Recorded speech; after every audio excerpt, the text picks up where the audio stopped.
Oh, yes, you know what day and time it is. It is time for our Honey Night SmackDown watch along. Happy Friday, everybody.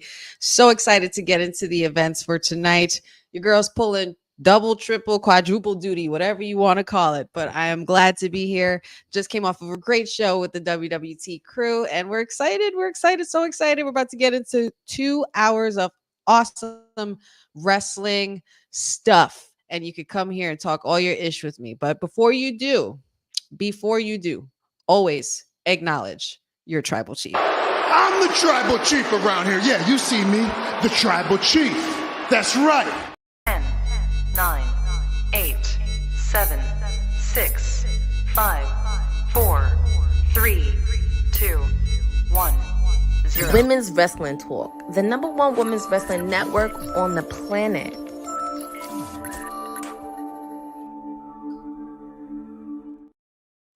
It is your girl Wrestling with Honey here on behalf of Women's Wrestling Talk, the #1 women's network on the planet. And it is time to get into our Honey Night SmackDown watch along, and something that was not expected here, I'm sure, in Oklahoma City. Well, I'm not in Oklahoma City, but looking at what's happening, because they are coming to you live from Oklahoma City. We are kicking it off with the Viper. We're kicking it off with the Legend Killer. This is a really awesome surprise, but we got a lot of cool action-packed stuff happening tonight. We have a #1 contenders match for the SmackDown Women's title. We got Naomi versus Bayley, and whoever wins will take on the queen herself, Queen Nia Jax, and that's going to be one for the books. We also have Andrade versus Carmelo part 6. I can't even believe we've had this many matches with these two, but they've been absolutely killing it every week. So there's only it only makes more sense to give us more. Gotta love it. But I have some reservations and predictions and things going on, and we're gonna get into all of that stuff. But we also have one-on-one action between MICHIN and Piper Niven, as well as Solo SIKOA, the Timu tribal chief, is in the house. Ooh, I'm shaking in my OTC boots. I hope everybody's doing great. Happy Friday. Can't wait to get into all the festivities this evening. We had a great show at WWT earlier, talking about a lot of cool things. We even had a preview for SmackDown tonight. And yeah, man, it's going to be a long night for me. It's going to be a long night for me. After this, we are going to have a watch along for the Mr. McMahon Netflix documentary. So you guys might want to stay tuned and grab everything you need, because it's going to be quite a long night here at Women's Wrestling Talk. And I'm so happy to be here. I'm so happy. And we already got people joining us in the chat. Pat, you always good to see you. Brandon Stevens, how are you? Bobby, always a pleasure, my buddy. Give my regards to the lady. Dad, hello. What's up, Dad? It's everybody's favorite wrestling dad. Boza says, was a very good WWT live, especially the topic of 2 nights of SummerSlam. I was afraid to give my thoughts on it. I wasn't being a Debbie Downer on it. I was excited but nervous, but not anymore. And I hope that we had something to do with swaying your worries away. You know, as we say, if you're a Disney head, Hakuna Matata. It means no worries. And Bosa, good to have you. Thanks for joining us. And let's see what the Viper has to say.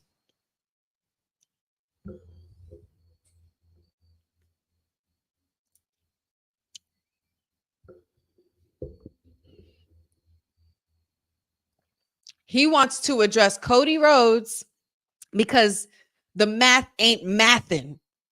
Because in the beginning of the year, it was help Cody destroy Roman Reigns. But now we got Cody willingly going to team up with Roman Reigns so because they have a common goal in this Timu bloodline, the new bloodline, whatever you want to call it. We call it Timu here. At least I do. But yeah, we have some things to address. And you know what? Shout outs to Randy for being the legend and the big boy that he is, because he's just like, listen, buddy, we need to have a talk. We need to have a chit chat. I lifted up your shoulders in April.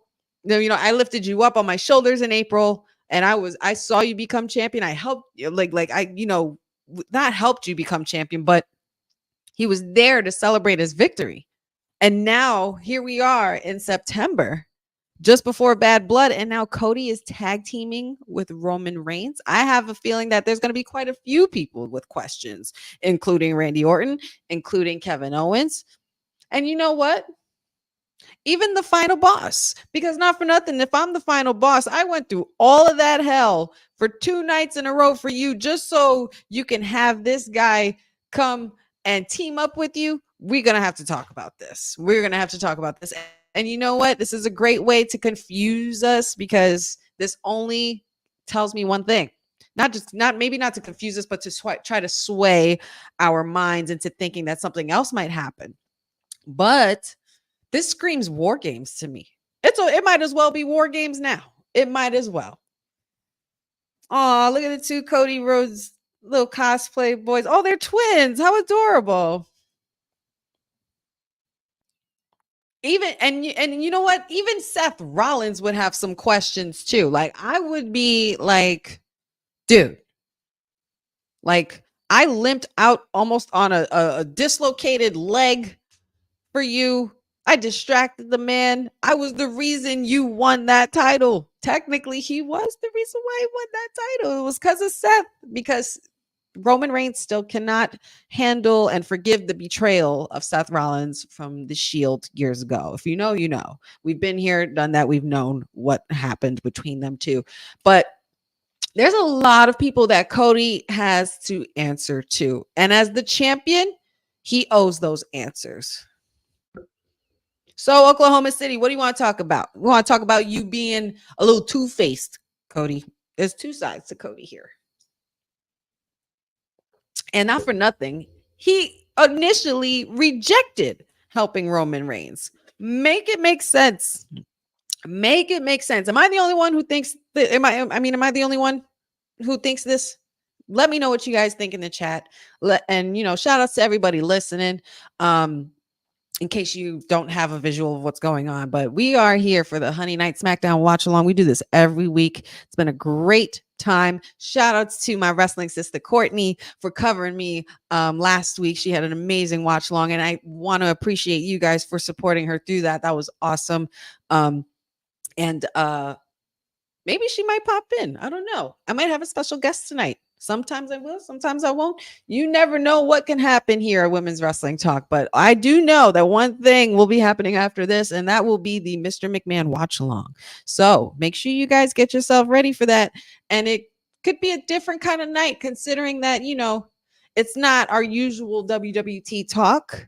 We'll be getting our initial reactions, our opinions, and listen, we're going to keep it as classy as possible. As classy as possible. Can't make any promises, but I will keep it as classy as possible and straightforward and, from the heart and authentic, because that's what really matters. But yeah, let's see.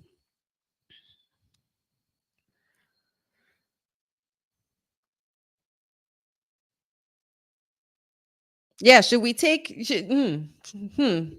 Cody? I have questions. Oklahoma City acknowledging OKC is acknowledging their true OTC.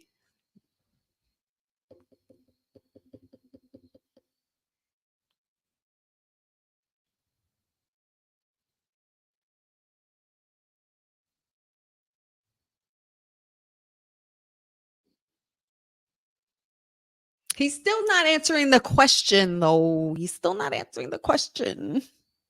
Let me know what you guys think about tonight's shenanigans and the matches that are going to be happening tonight. What are your predictions? Let me know what you guys think.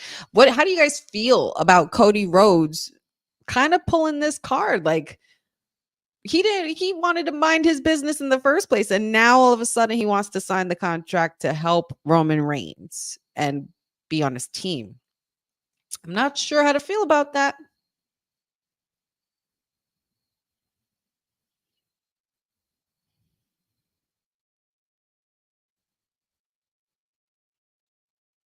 Don't forget whose hand you're shaking, Cody.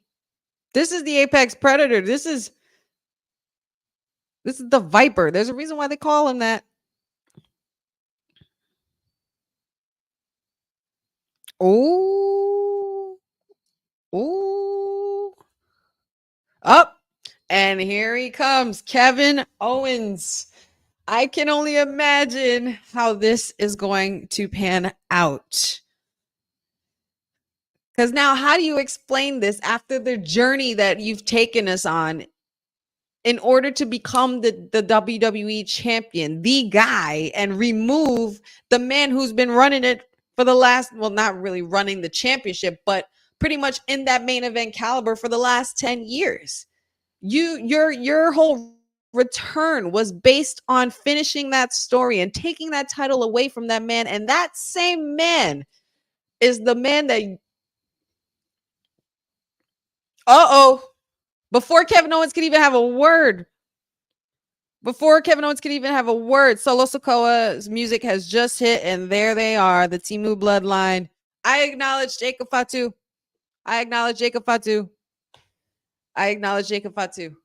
Not as my tribal chief, but I acknowledge I acknowledge Jacob Fatu.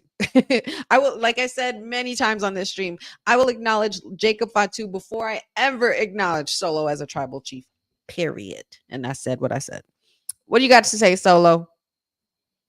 Let's see.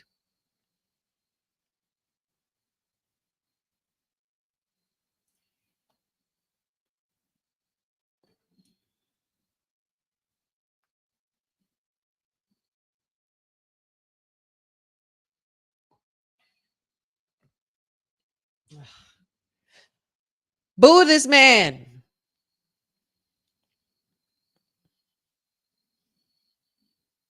Before he gets started, he needs to demand acknowledgement. Boo. This is how we acknowledge Solo here. So I need to see this emoji. I need to see this emoji in the chat right now. This is how we acknowledge Solo. as stated by the councilman earlier today. People chanting OTC. That's who I really want. I'm wondering, where the hell is he? Where the heck is my tribal chief?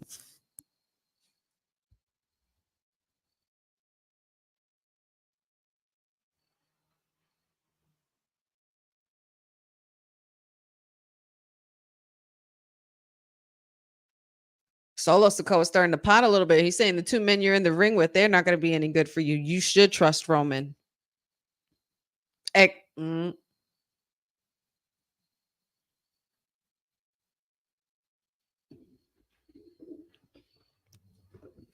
Ooh.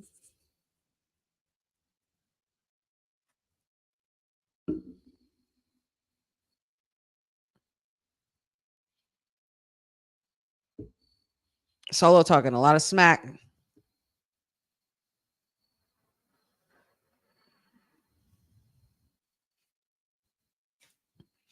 Shout outs to Solo. He's grown so much on the mic and everything. He's done such a good job at drawing that heat.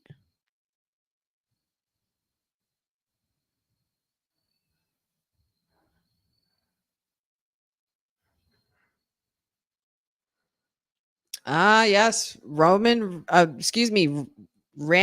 Cody, and KO have been fighting the bloodline for years now, and they still can't get the job done for some reason.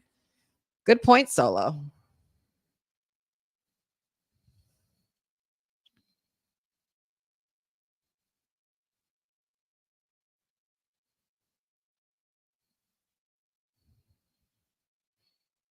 Tag team match, huh? Uh-oh.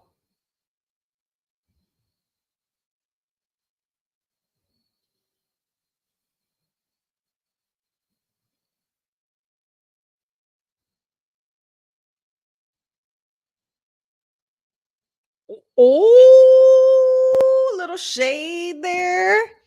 Cody was about to speak, and Kevin was like, nah, you got your tag team match already. You teaming up with Roman. I'm talking about me and Randy taking on this bloodline. That's what I'm talking about. Oh, Kevin said, yeet. I wonder, you know what's crazy? I feel like Jey Uso getting the title makes this bloodline thing so much more interesting. When Jey Uso won that Intercontinental title on Monday, I was shocked. I was elated, but I was shocked. And that would probably be the only time I ever vote for Jey Uso, for a Jey Uso loss. Because technically in my Honey Pot predictions, I said that I predicted that Jey Uso was going to lose. And I should never have done that because I love the Yeet Master, and that's the last time I will ever vote against him. But I think him getting the Intercontinental title now raises a great dynamic for the Bloodline story, the Bloodline saga, the Bloodline chapter, whatever you want to call it, because not for nothing, there's many chapters. But imagine Roman Reigns needing so much help that he can't get the job done to take down this mutiny that has happened and transpired within his bloodline, and that you have to go and ask your former right-hand man, who is now no longer a right-hand man. He is a main event. He is now a main event. Jey Uso with a title and Roman asking him for help raises a crazy dynamic compared to when they started. It all started with Jey Uso, technically. Whoa! Nia Jax is grabbing Tiffy Stratton by the throat.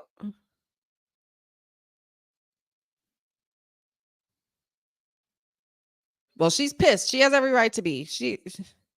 But you grabbing that beautiful face? Oh my God. Don't hurt her. Oh.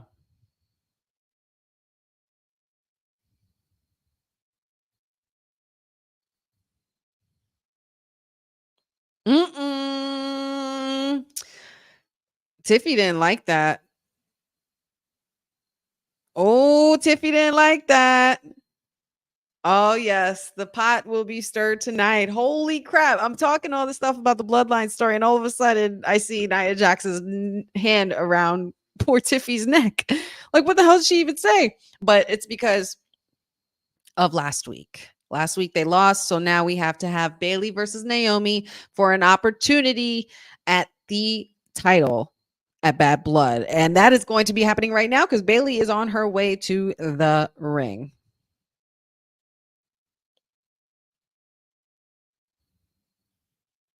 Yeah, I need a Bayley heel turn.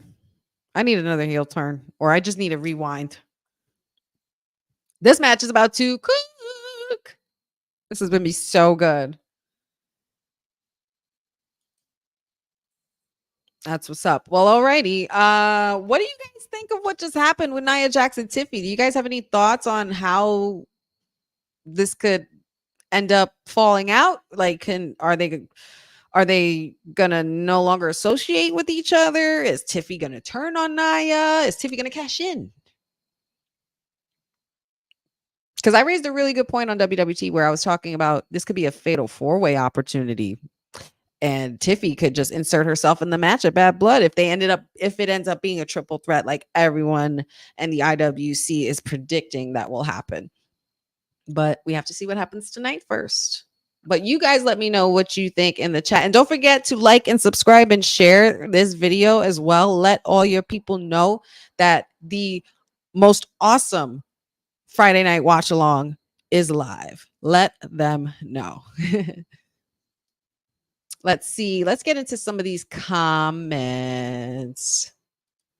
Boza says, Boza said even Seth Rollins, he did 1 hour on a one leg over 2 nights, may not have been 100% from his injury in January. Exactly. Imagine going through all of that just for Cody to team up with Roman again. I would feel a type of way. I really, really would.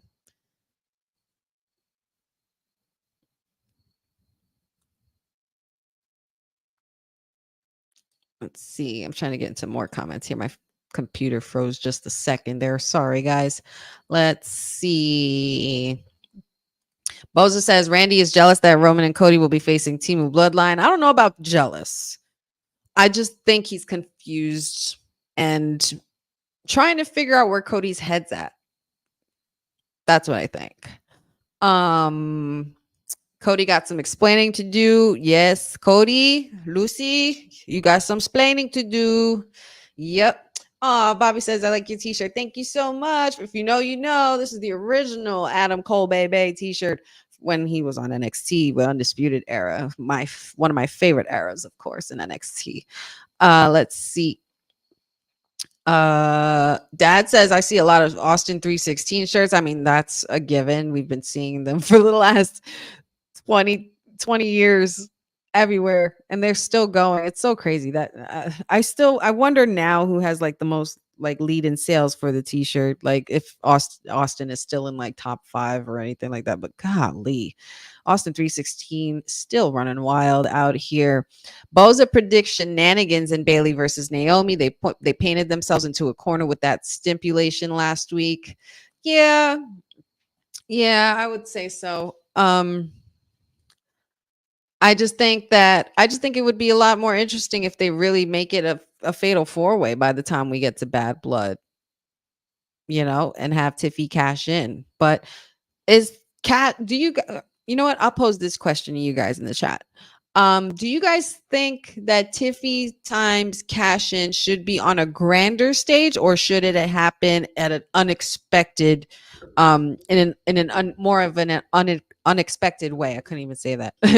But let me know what you guys think. Would Tiffy time should she have like a WrestleMania moment or a Rumble or anything like that, or can it happen at Bad Blood? What do you guys think? Let me know in the chat. Dad says, I wonder what Solo thinks of Brother Jay winning the IC title and Solo doesn't have a belt. Listen, that can't rub him the right way at all. Like, I mean, for heaven's sake, your own bloodline's got titles and you don't. At least when Roman, because he is the true tribal chief, at least when Roman was tribal chief, he had a title. He had 2. He had the title. He had 2 of them. And then the brothers got the undisputed tag team titles. But it's like, if I was Solo, I'd be feeling a kind of way as well. Like, you can't call yourself no tribal chief if you don't have no championships. It just doesn't make sense. Yes. Shout outs to Cardi B and Bianca Belair for an amazing ad for SummerSlam that's going to be happening. For SummerSlam, it's going to be happening for 2 nights. The very first SummerSlam for 2 nights. And it's going to be taking place at MetLife Stadium, which would be my neck of the woods, Tri-State. Let's go. And to be honest, that's a really cool place to do it first for a 2-night, because SummerSlam did take place in the Tri-State for the very first show in 1988. So I think that's amazing. And I think that's really cool. And Cardi B has always been a very renowned WWE fan. She has talked about it a lot in interviews, and it's so great to finally see her get that redo from the SummerSlam a couple years ago, because I know she was supposed to appear at that SummerSlam or WrestleMania or something like that, but she ended up with child, and now she could actually have the moment and do it. Oh my God, Naomi, are you an Uno card? Are you an Uno card, Naomi? Who's her costume designer? Oh my God, she's an Uno card. She's the draw 4 Uno card. Look at when the lights go back on. Oh my God, that is so sickening. I love that. Both of these women are not in a playful mood tonight, and I'm here for it. Yes, she's an Uno card. Go off, Naomi. Yes, whoever thought of that concept is so sick. And then on the side, she has the cards in the different colors spelling out glow. Yes. Come on now. You know what? That's creative. That's cool. That's really cool. That's innovative. I like that for her. I really, really do. Let's see what else everybody's saying here in the chat. Bobby says, oh, the NXT talent Sol Ruka debuted on TNA last night. Interesting. I didn't even get to keep up with that. I was too busy watching the Giant game. And I was also pretty much hell-bent on wanting to finish that Mr. McMahon documentary. I finished it on my own, and we're doing another watch along anyway, because I usually like to have a second go around with certain things, and I think I could do with rewatching that docu-series again, just to get a better understanding. Sometimes it's nice, so nice you got to see it twice. Not that there was anything nice about the documentary, like due to the circumstances and the things that they were talking about, certain things that they were talking about, but It was a very, very interesting docuseries, but it left me a little confused. But we're here for SmackDown, and we're going to get into that later when we get to that first episode. And I don't want to spoil it for anybody here who hasn't seen it either. Boza says, I'll admit Solo has grown on the mic, but he is so full of shit. He says Team RKO sucks, and that's why it's Cody and Roman. We'll see how much they suck when they go against Tama Tonga and Tonga Loa tonight. So we'll see how well they fare against them. Cody was willing to make it an 8-man tag, but Kevin said nope, and I don't blame him. I would feel a type of way. No, you got your own tag team match. You got that already. You wanna go with your arch nemesis. You want to go with your rival. Like, you want to go with your competition. I'll tell you what it's not giving. It's not giving mega powers. It's giving disaster. It's giving the natural disasters. That's what it's giving. Because that's going to be a disaster. And can you imagine the twist though, that this would be Roman's bloodline the whole time just to sway Cody? How crazy would that be? I think that would be pretty crazy. But I still refuse to believe that. I refuse to stray away from my point, which I've been saying for the last few weeks, and I've been saying it all summer, honestly. This is the Tribal Chief's bloodline. Not Tribal Chief, the Final Boss's bloodline. I'm just waiting for Rocky to show up and be like, listen, it was me, Roman. It was me all along. That's what I'm waiting for. That's what I'm waiting for. Oh, yeah. They got us good on Monday. That was Jay's 7th attempt at singles gold. Yes, apparently 7 times the 7th times the charm. Apparently 7th heaven for Jay Uso. Orlando Connor, thank you so much for joining us. Yes, Adam Cole, baby. Missed that guy.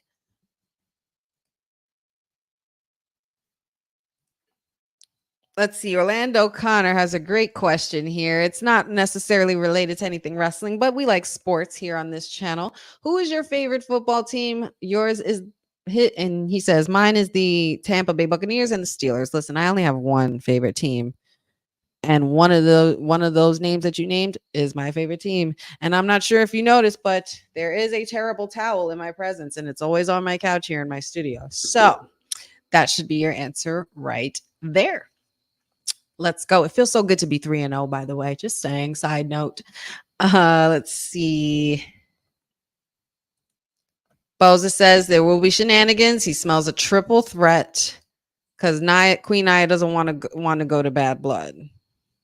Or do you think Tiffy's going to insert herself in the match and use the cat? I wonder if they could do that. Can they use the suitcase as a cash-in for a contendership, like in the contendership match as well, before they even get to a title? Just so that way it's kind of like fair game. But then again, you went through all of that just to, yeah, I don't know. You know what? Never mind. Football Scouting Report. Thank you so much for joining us. He says, great storyline. Because Jay is on Raw, what if he has to vacate the singles title he finally captured to go help Roman after all Roman put him through, but he does it for family? It's no shade. That's actually really cool. I like the way you think. That would actually be a really crazy idea, because think about that. I mean, I don't know if Jey Uso came all this way just to come all this way. So on the other hand, I think that Jey Uso will definitely be holding on to that title. Maybe he could still help Roman Reigns, but I don't think so. But then again, he could help Roman. Yeah, he could help Roman. He could. It's definitely a possibility. I'm not going to sit here and say it'll never happen, because you can never say never in the wrestling business, or even in booking. But I think that's a possibility where, Roman will be at a more vulnerable state. Roman has nothing to lose anymore. He has no titles. He has no bloodline. He has nothing to lose. And not for nothing, Roman as the tribal chief with nothing to lose would scare the shit out of me. I'd be scared for sure. Let's see what else we got here. Hurricane Helene made landfall last night. Saw pics of Atlanta being underwater. Not sure if they will be able to hold Bad Blood. I would stay tuned. Oh, wow. My goodness. Well, thoughts and prayers to everybody in Atlanta, and hopefully there's not too much damage, but unfortunately with Mother Nature, she gonna do what she do. But hope everybody is well, hope everybody's safe, and at the very least with loved ones and not hurt. Let's see. Bobby says maybe Tiffany Stratton could turn on Nia Jax. That is that is definitely a possibility, but I think that what's going to happen, Bobby, it's time for the Tiffy time babyface run. It's time to wash the hands off of all that stuff that happened surrounding her name earlier this year with her questionable social media posts and everything like that. I don't want to get too much into that, but that was a thing. And I think this is the beginning of a Tiffy time face run. They're going to put us in a position where you're going to feel bad for her. You're going to feel sympathy for her. Wrestling is always based on emotions. Nia's pissed. She just had her hand around her neck. Nobody disrespects Tiffy time like that. And I'm sure our councilman will have something to say about that later. But let's continue on, and we're back to we've been back to the action, but Bailey and Naomi, man, I'm so feeling this outfit. The whole Uno card concept is so freaking sick. Oh my god, yes. Come on. You know what? So close, but yes, so far for Naomi. So close, but yes, so far. Boza says, yeah, by order, Ariana Grace Soul was the mystery partner for the TNA KO champion, Knockouts Championship, Jordan Grace versus Wendy and Rosemary. Interesting. Cousin Ron, thank you for joining us. Always great to have you. Great having you on the show. Great having you here for our watch-alongs. Dad says, never mind football. The Yankees are AL champs and going to the playoffs. Let's go Yankees. Okay. Patu, thank you so much for that information. Cody is number 1 in merch sales as of April 2024. So that answers my question. But I'm wondering, like, how long and how far Austin 316 has ranked over the years, like where it's at right now. Yes. Oh my God. I don't know if that was supposed to happen, but both of those women could have gotten hurt in that spot. That was a really weird spot right there. But nevertheless, the show goes on. And you know what? Speaking of the ladies, we got a beautiful lady here that just popped up in the house. She is my wrestling sister, and she is the queen of PR media and all things AEW. She is your go-to girl for all of that stuff, and she did an amazing coverage for me for last week for our SmackDown watch along, and she is joining us again tonight, pulling that double. Hi. Yes. Double duty. Girl, double, triple, quadruple, whatever you want to call it. This match is cooking. Have you been watching? Yeah, I'm actually having it on my TV right now, and I'm watching this match. Awesome. Oh, Naomi just caught a Bailey to belly. Naomi just caught that Bailey to belly. Oh my God, Bailey going up to the top rope. She must be going for that elbow. And she lands it. Oh, Naomi, don't take this pin. 1, 2, kick out. Bailey. Ooh. Oh my God. That was 3. Jeez. That was 3. Bailey has just beaten Naomi clean. Like, what in the world? What? Well, wow. There's always something to prove me wrong on my honey pot predictions. I was so hell bent on Naomi winning this because I want to see my blood feud with the family, man. We need to see not just the guy's bloodline. I would love to see a lady's bloodline. You know what I mean? Like, I was really, really hoping to see Nia Jax versus Naomi, but now it's going to be Bailey versus Nia instead. What do you think of this, Courtney? What do you make of this? Are you surprised? Is this something that you thought would happen? I'm actually not surprised because, as I mentioned it earlier, like, I just had a feeling Naomi was going to have a heel turn because I saw the way they interacted with each other last week in that tag match, because it looked like there was friction in there. But I do have a feeling their match is not going to end clean at Bad Blood. It's not going to end clean. Oh yeah. That considering their interactions last week, Naomi was getting a little spicy. And judging by the look that she just gave, she just pretty much staring down, burning a Yeah. hole through Bailey. Yep. And she must be feeling some type of way because I know I would. And she beat her clean. I Yeah, think that's that's a the part that's bit. most surprising to me. Yeah, that's a. But I yeah, didn't think this. Naomi. I mean, both women didn't let up, and the show must go on. And just like that, we're at almost at 8:40. We're almost an hour in, but I was not Mhm. expecting that. That's actually a shocker for me. I know, but I don't know about as shocking as Jey Uso winning the Intercontinental title, no. but and, and I meant to mention this on Monday because when Jay won the title, it actually made me think of another person that actually won that title crazy, and that was when Jeff Hardy won the Intercontinental title for oh, the first time against Triple H. mm, It just gave and me that reaction. yeah, okay, I see where you're going with this. And now we have some backstage segments going on here. We got Andrade face to face with the United States champion. Andrade is about to go for the 6th round versus Carmelo Hayes. Hmm. Oh, Carmelo Hayes with the blind side on the US champion. What a coward. But he wasn't looking either. You know what? I'm honestly not mad at heel Mellow. I love heel Mellow. No, I'm no, actually very no. here for heel Mellow. Now all I need is for a heel Kaylani to happen, and I would feel so much better. But Carmelo Hayes, nonetheless, and Andrade are now the series is 3-2. And like Professor said, this might as well be, game 7 coming up next I week or know. whatever the hell is gonna happen between these two tonight. But the series is 3-2, and Andrade's the winner so far. He has the upper hand on Carmelo Hayes. Could Carmelo Hayes, Courtney, pull off the tie?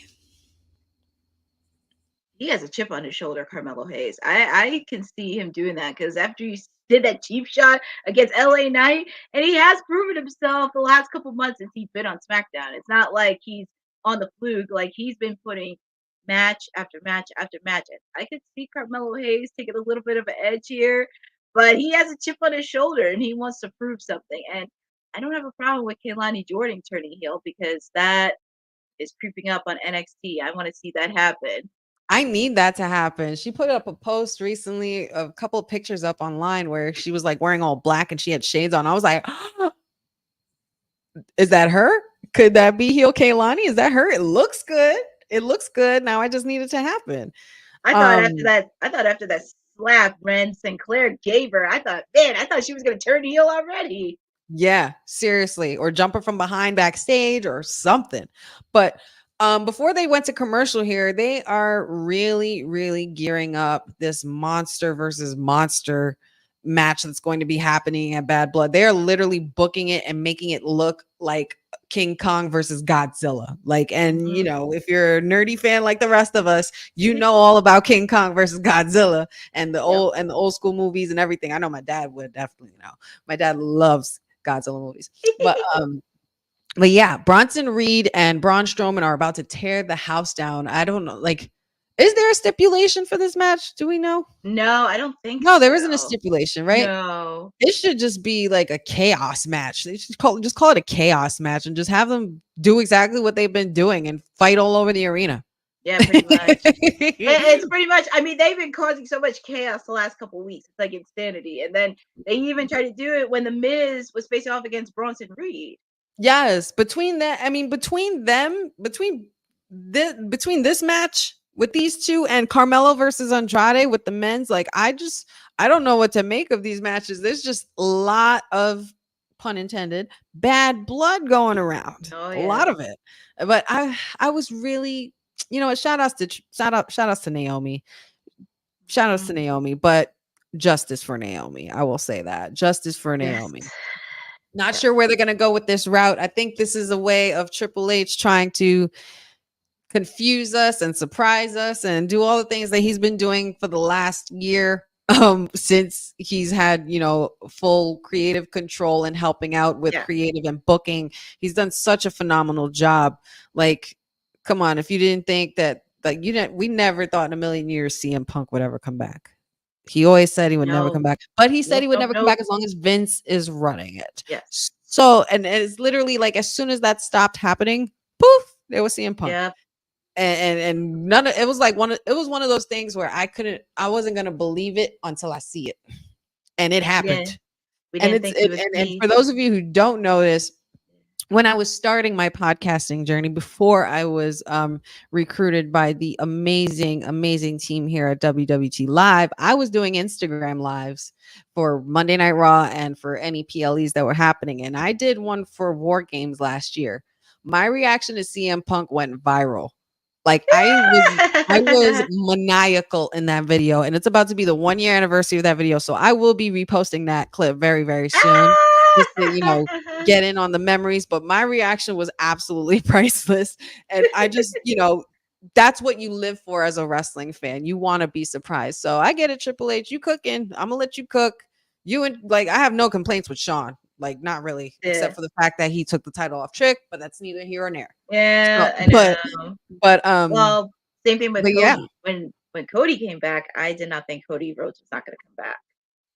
Yeah, and mind you, he was just the VP at AEW, and he helped start it. Like, this is the guy that helped start AEW. You know what I'm saying? And then now he's the golden boy in WWE. And you know what? They talk about things like that in the McMahon documentary, where Vince always made it a point to where he never did well, I wouldn't say never, but where he didn't do bad business with certain individuals, and he made sure that they were going to be put in a position where they're going to want to come back, and he won't ask them. Like, or I don't know if he would ask them. Maybe he did. I don't know. I'm not behind those doors, but we would never see somebody like CM Punk come back with Vince around. But we saw Cody come back. Hogan many times, you know what I'm saying, with all his screw ups. Bret the Hitman Hart. Bret, that was huge. Sean now is forever indebted to Vince, because Vince put up with the worst nights and days of Sean, the worst moments of Sean, because Sean was a different kind of person back then. He was going through a lot of things. But now he's forever indebted to him, and he works with him through NXT or works for NXT, and they're helping keep the business growing. And you know what? It's really crazy when you looked around, and especially in Philly, that's when we all noticed it, because it was in Philly and it was green. And it was like, it only made sense for this to happen because literally right now, DX runs the WWE. How crazy is that? With never in a million years since the 2000s, when they were having ridiculous segments of Sean constantly showing his ass, or having strip poker at ringside, or all the derogatory crazy things that they did, the invading WCW, exactly, all of that. It's just like, you know what?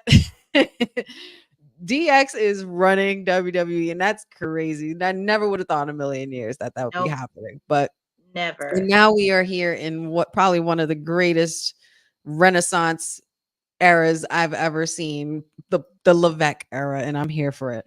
Andrade is now making his way to the ring, and we got part 6 of Andrade versus Melo. Courtney, who you got? Everybody in the chat, I want you to let me know who you guys got as well. Who you got winning?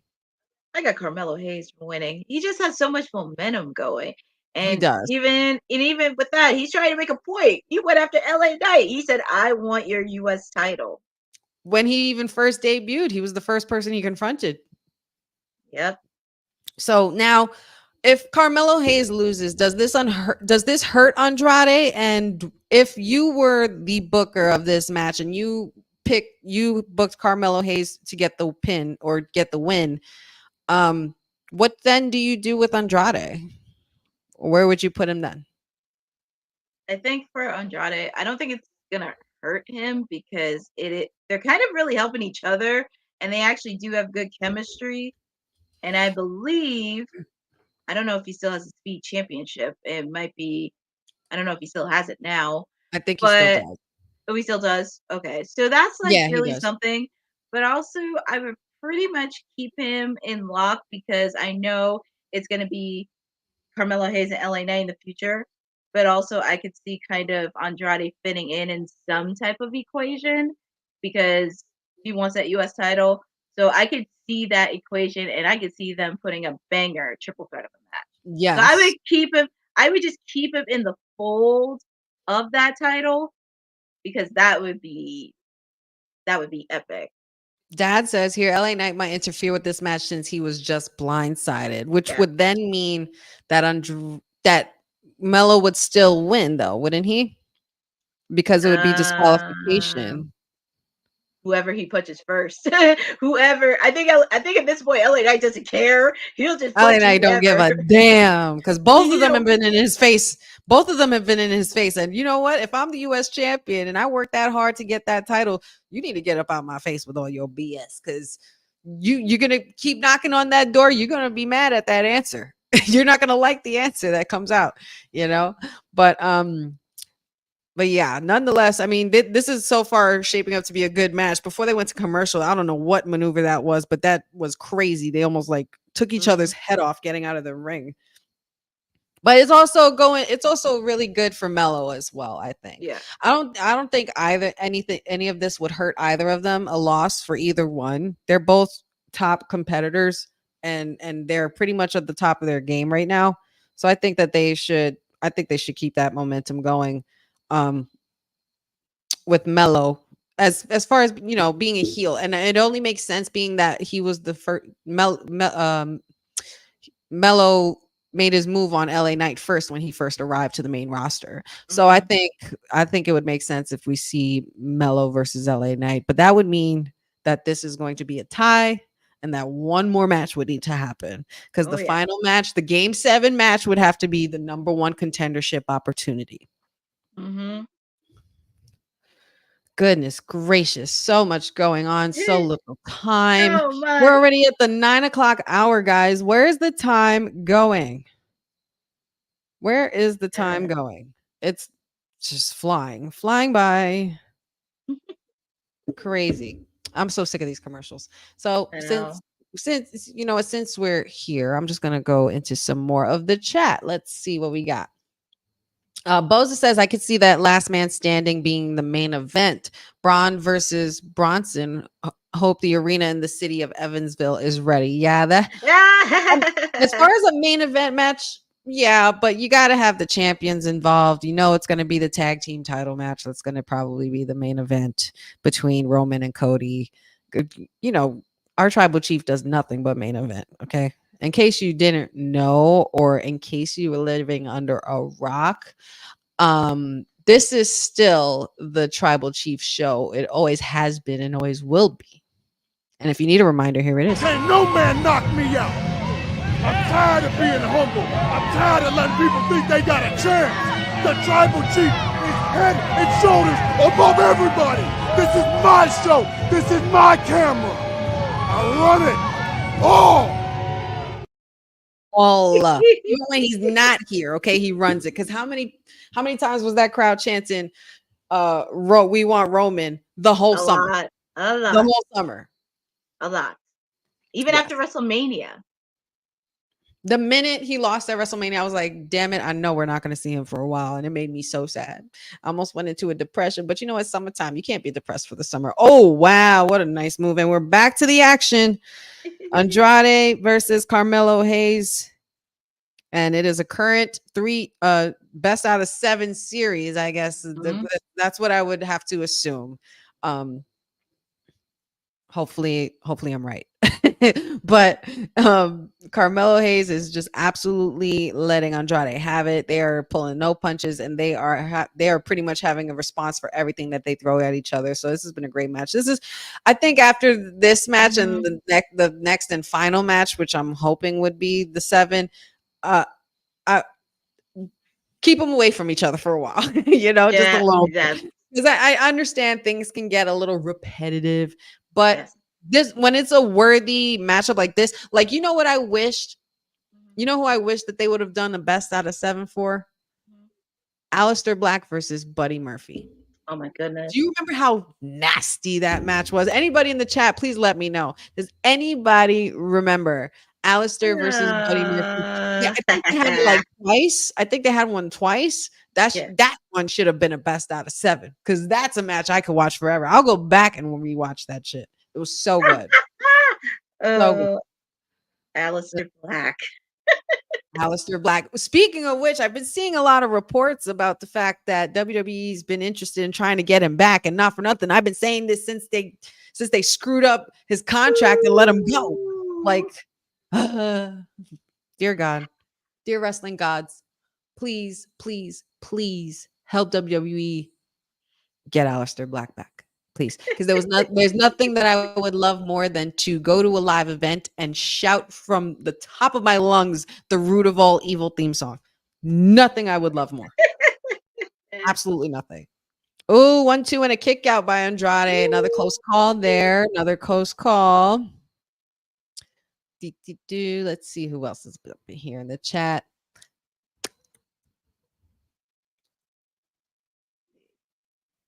I lost my place. Sorry, guys. I lost my place here. And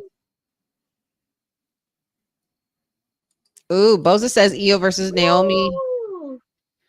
Io versus Naomi. Also, Candice LeRae versus Kairi Sane. One of those 4 will be the first WWE Speed Women's Champion. Oh, wow. Actually, come to think about it, since we're doing a best of 7 series for the ladies one, and it made me think of Monday.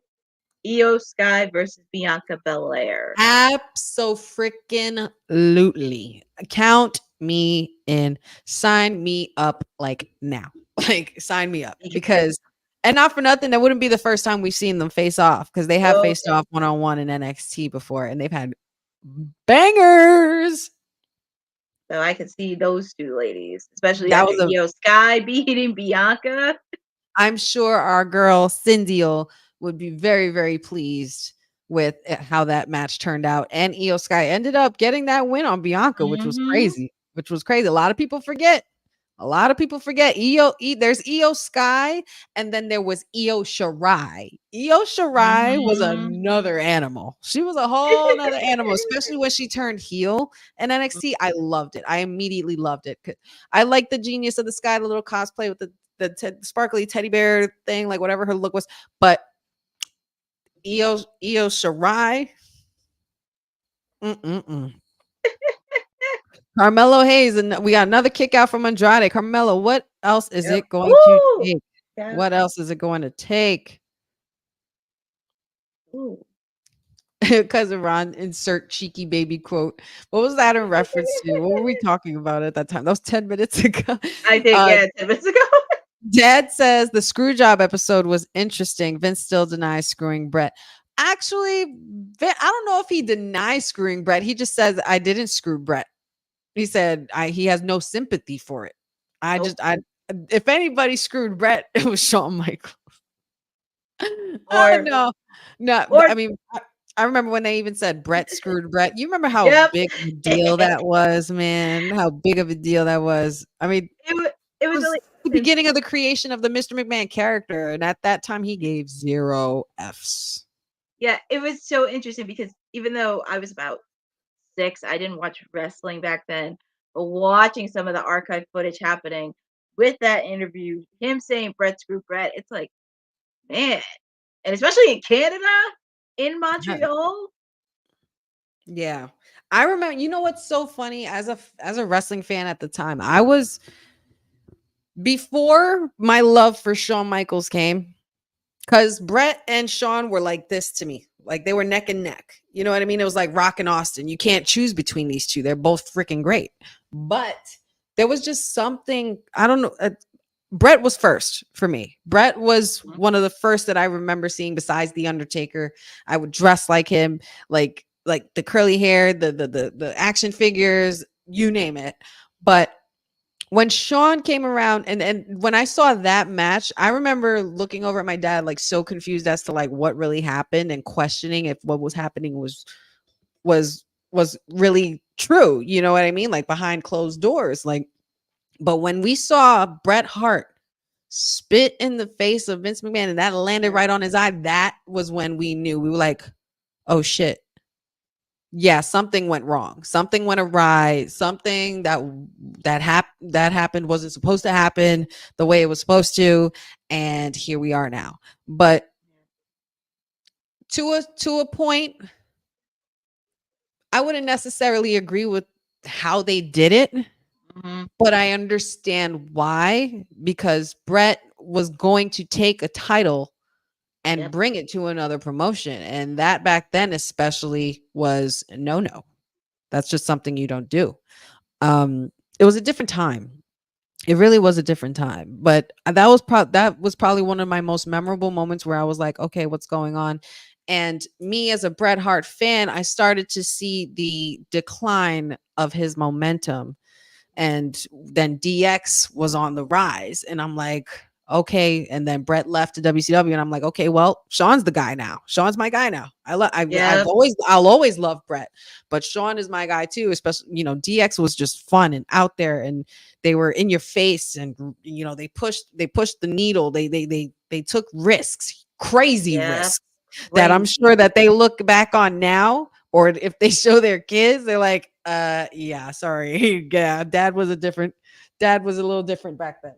But I remember being a little torn as a young fan watching that, and just like, I'm not sure what really happened, but there was a lot of speculation of of the things that could have transpired. And of course, fast forward years later to the time of DVDs and internet and everything like that, things start coming out, and I got older, I was able to understand things better, and Sean lied. I'm not gonna lie, Sean lied.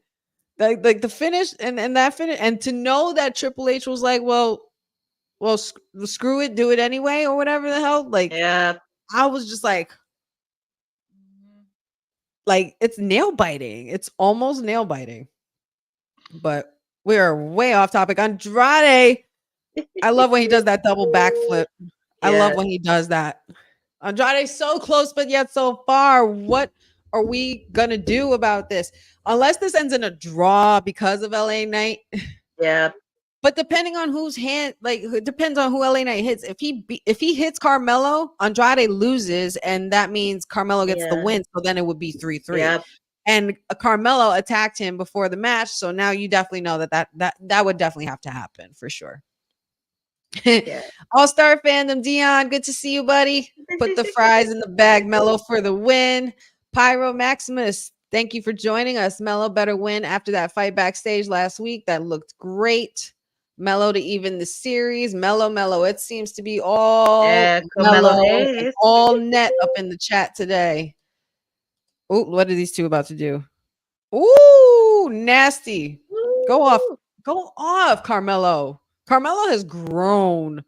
He has, since he came on SmackDown, he was so close. Another kick out by Andrade. I remember, not for nothing, I was a little judgmental of Carmelo Hayes in the beginning. I'm not gonna lie. In NXT, I was a little judgmental. I was like,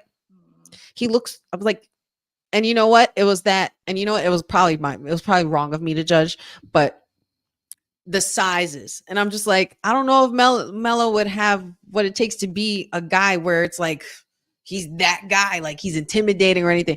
He doesn't have to be anymore. He talks that shit. He looks the part. He's wonderful on the mic. He's wonderful at promos. He has the total package, and he's super athletic. So it was like, after a while, I was just like, oh, who gives a shit about the size? But at first, I was a little judgmental, just a little. That's why I kept saying, because I go back to Chris Jericho, because he's one of my favorites, because I said the story. When he first came into WWE, people underestimated him because of his size. Because they forget the work that he did. He was in Stampede Canada. He was, look at that! So sorry. No, interrupt you. Hold that thought. But did you just see that Mello reverse? Like I don't know what kind of reversal that was, but that was executed beautifully. Look at it. Here goes the replay. Here you go. Oh, he turned in midair and basically RKO'd him from jumping off the top. That's insane. I can imagine. Absurd. But go ahead. Go back to your point. Jericho, we're talking about.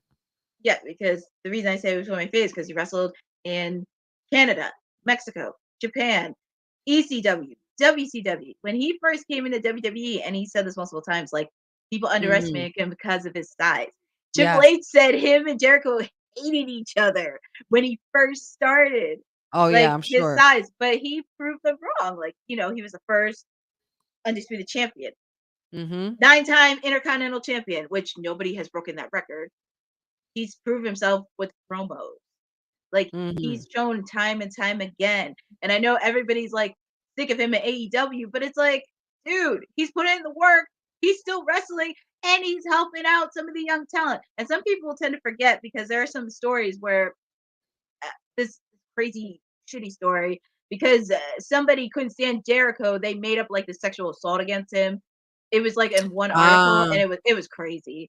But it was like in one article.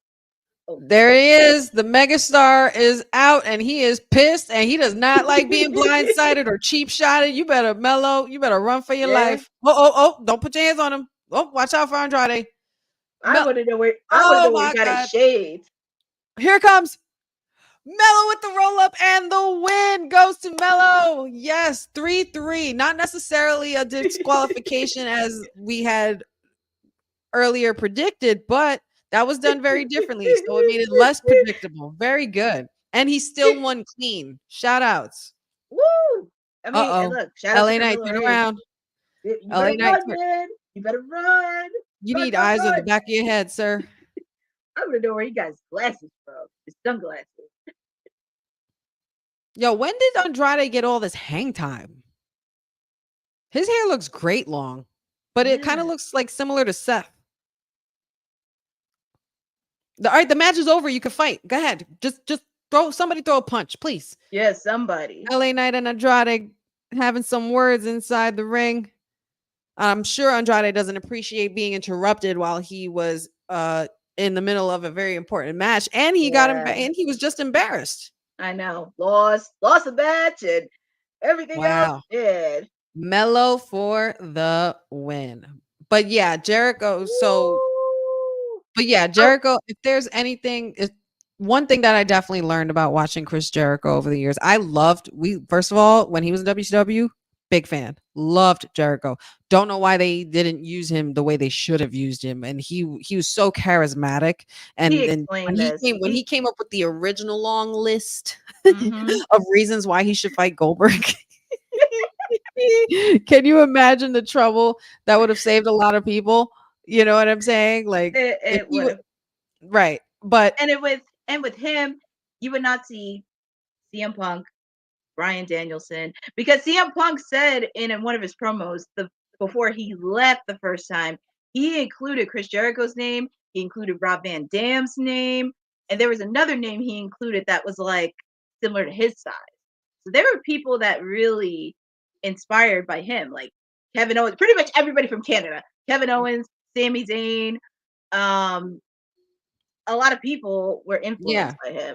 They gave him his flowers, all right, and he deserves them. Jericho, the minute I knew Jericho was the shit or legit, and not even just this moment. There was a lot of moments where I realized Jericho is the shit and the GOAT and all of the above. But Jericho, when he went toe to toe in a promo with The Rock, to the point where it makes you, when you look back at that segment, you think about it and you go, who ate that? Who got who on that segment? Because not for nothing, Jericho, that could have been easily Jericho's game. And then to use The Rock's own words against him, it's poetry emotion. Backstage. Oh, Kevin being shady. Where's my shady? Kevin being shady. He said, you got your own tag team match, so you worry about that. I felt that. I gotta put my shade on. It's gonna be a slow. His heel turn is slowing. This is gonna be a slow implosion. This is a slow cooking implosion. You can already see it. Can you see? Can you imagine Randy Orton, Kevin Owens, Seth Rollins all beating the hell out of Cody? Oh my God! After everything that they helped to do, can you imagine? Then what? Then who are you rooting for? Then Cody crybabies? No. Oh God! That's another issue with Seth. It's like, man, he already has an issue with CM Punk, and now he has an issue with Cody.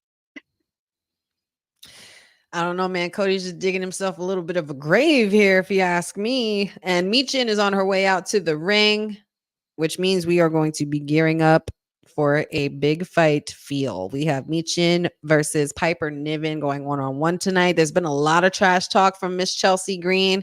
I smell shenanigans for sure. I'm excited for the dumpster match next week. I'm just excited on that one because that is going to be an interesting one between those two ladies. Yeah. Oh, absolutely. I kind of can't wait for when Chelsea Green comes back in the picture. I want Chelsea Green to start getting that push. I need my girl to get that push because I've been here for her journey and I love it. And she's finally and she should finally get the run that she should have had years ago. Just saying. Yeah. Let's see here. What else do we got? Io Shirai was full out beast mode. Pyro says, I agree that match was epic. Bobby says, sign me up for the best of 7 series between Kehlani Jordan and Sol Ruka. I will happily book that. I would love that. Pyro says he gave 0 Fs because he had all that oil plug from Diddy. You know what? Oh, man. I'm so done with you. Mr. Opinionator, good to see you again. Welcome back. This series is going into bad blood unless settled before then. I agree. I would have to agree. As much cousin Ron talking about Jericho, as much as I'm disliking the old man version, there's a discussion for Jericho for your Mount Rushmore. There absolutely is. He's not mentioned enough, if you ask me, when you hear Mount Rushmore. And not for nothing, he's one of the very few superstars that in a lot of cases have it all. Promo ability, in-ring ability, promo ability, in-ring ability, all of that. Like in-ring work, working with others, being a part of a tag team, being a champion, being a GOAT. You know what I'm saying? Like there's a lot of cases that can make for Jericho being part of the Mount Rushmore. Good. I could go through the whole list. I literally could go through you want to go through the whole list. Just ask this young lady right here because she is a super fanatic of Christopher Jericho. But because he doesn't get a lot of credit, and I always have to tell people this because, like, I know everybody always says something with like Roman and Seth and everybody else, but do not forget Mr. Jericho because he paved the way for a lot. Because if it wasn't for him, you wouldn't get CM Punk, you would not get Bryan Danielson, you would not gotten as the guy that we faced earlier, Carmelo Hayes, because of his size. Like, if you tell people, especially now, who were their biggest influences, he would be included. Even if you're from Canada too. Like if you say Canada, I know people got to say Brett and everybody else, he would be included in that list when it comes to Canadians.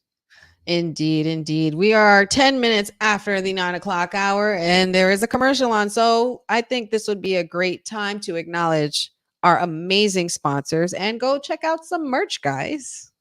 Hey, yo, you. Yeah, you that's watching this. You sitting on the couch staring at the screen not knowing what you want to do like this is an online college. Are you tired of wearing shirts that make you look like an extra stuck in catering?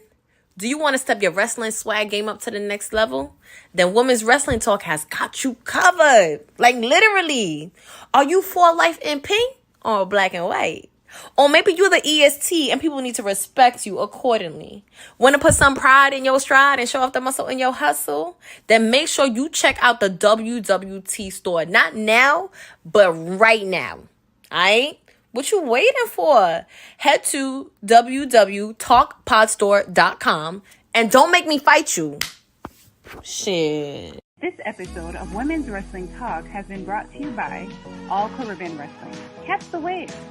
Go to allcaribbeanwrestling.com to check out all the latest pay-per-views or go on the YouTube page at All Caribbean Wrestling. Also, go and check out their socials on Instagram at All Caribbean Wrestling and on X at All Caribbean WR1.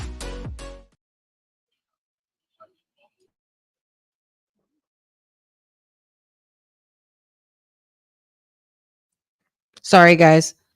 Really quick there. Just some technical difficulties. This is John speaking.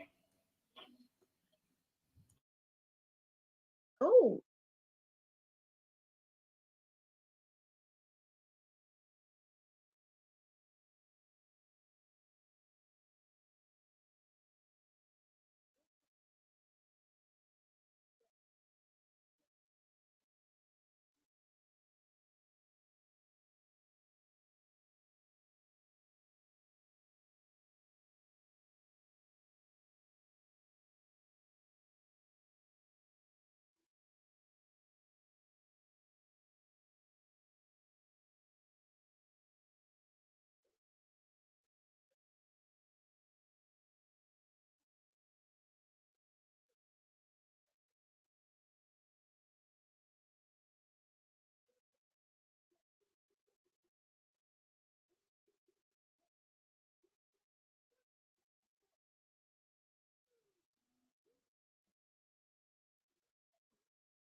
Sorry, guys. A little technical difficulties with my pizza delivery. DoorDash is being assholes right now.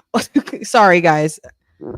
Sorry, guys. It's not you couldn't hear me because I was on the phone trying to yell at them. So sorry about that. Gotta love DoorDash. But now we have Piper Niven on her way out with Chelsea Green taking out the trash still. See, you can't be in an outfit like that and then taking out the trash. I know. And also, if you missed it, AJ Styles will be back next week on Yeah, SmackDown. for sure. I have to, you know what, Courtney, if you don't mind taking over just for a quick minute, I just have to step away for 1 second. I will be right back, guys. No problem. While Honey is stepping away, we are kicking off with Piper Niven, and looks like with Chelsea Green, she has the trash can. Oh man, this is gonna be a fun one, and I feel like anytime Chelsea Green comes to ringside to help out her friend Piper Niven, it's always shenanigans. So this is going to be fun. Oh, thank you. This is my t-shirt. If you know, I'm a huge Sailor Moon fan, which has all the Sailor Scouts in it. So Sailor Moon is one of my favorite shows when I was a kid. And yeah, as you heard, AJ Styles is coming back next Friday. Come back to next Friday, Friday night SmackDown. And if you have not seen, he was actually wrestling in Japan for the last 3-4 months. So it's nice to see him come back to the US. But right now we're switching gears to Piper Niven and MICHIN. Oh, awesome, Bobby. You'll be watching Rampage. I will not be watching Rampage tonight. I actually DVR'd it, but I'll be watching it tomorrow morning because there's a few people on there. Willow Nightingale's going to be in action. Anna Jay is back from Wrestling in Stardom. She's going to be in action. You're going to see Konosuke Takeshita. And also, the Acclaimed will be wrestling too. So that'll be awesome to see. So I'm excited to see that. I will be seeing that tomorrow. Oh, look at that from Piper Niven. MICHIN. All right. And I'm back. Get the pizza situation all settled. Now I can finally eat, but I still have to wait to go get the pizza. DoorDash, you wrong. Never again, DoorDash, ever. And I will still get my refund. You best believe. We ordered this pizza over an hour ago. I said it when we were getting off WWT Live. That was like 7:30. Yep. Like, why the hell are we waiting so long for this damn pizza? Just because your ass is too lazy to drive to go get it and bring it to me when I paid for it. Bullshit. I call bullshit. You know what? I'll actually have Seth say it for me in a better manner. Because if I say it on my mic, it's not going to come out right. So here we go. Where is it? I know it's here. I know you're here. Where is that clip? It's one of my favorite clips to use too, besides anything of our tribal chief. Hey, did they get rid of it? Oh no, they did not get rid of it. This is bullshit. You don't want to mess with hungry, angry people. Hangry people are the worst you want to deal with, DoorDash. You best. That's so fun. They canceled the order and I called the pizzeria and they're still open. And they said the pizza literally came out the oven 10 minutes ago. I'm like, what? Make it make sense, guys. Make it make sense. Lazy ass DoorDash drivers out of their minds. Can you believe this? And they disturb my watch along, my time here with my wrestling sis and all you great people. And I had to deal with DoorDash's BS. Ugh, whatever. Water under the bridge. Hubby went to go get the pizza and we're going to get it back and we're going to get a refund. So it's going to be free pizza, which is wonderful. And I'm here for that. Let's see. So we got MICHIN versus Piper Niven. Who do you guys got? Chat and Courtney. I would probably say I'm going to go with MICHIN. Give her some momentum heading into next week's dumpster match. Yes. I In my honey pot predictions, I kind of went with Piper Niven. Really? Only because this is the match where I smell shenanigans happening. Oh yeah. Chelsea Green is definitely going to play a factor in this. She's going to get under Michin's skin and all of this good stuff. And Piper Niven is going to somehow just pull it off, I think. But Yep. it might happen the other way around now. All things considering. Oh, DJ Magic J is in the house. Javon, good to see you, buddy. So glad you guys are here joining us. Dad says about Jericho. Do you know what happens? Do you know what happens? Wait. You just made the list. Yes, you did. That's what happens. Do you know what happens when you don't put Jericho on your Mount Rushmore? Do you know what happens? Yeah. We need a you just made the list clip, Dylan. I know. I feel like we need one. Yeah, we need some Jericho clips in here. Let's see. Boza says that's interesting. KO will turn before Randy does. KO doesn't want the help. Randy wants the help. I honestly think I honestly think they're both sick of Cody shit. I think that if I was them, I would be sick of Cody shit. Mr. Opinionator says, heal Cody, please. You know that's gonna happen. It's gonna happen. All the Cody crybabies are gonna be so sad because the whole journey of pushing you to become champion and finishing your story just to watch it crumble. So heel Cody can make a return. I'm here for it. I will laugh in every single Cody crybaby face. And and for shits and giggles, dye your hair brown again. Dye it dark again. Do it.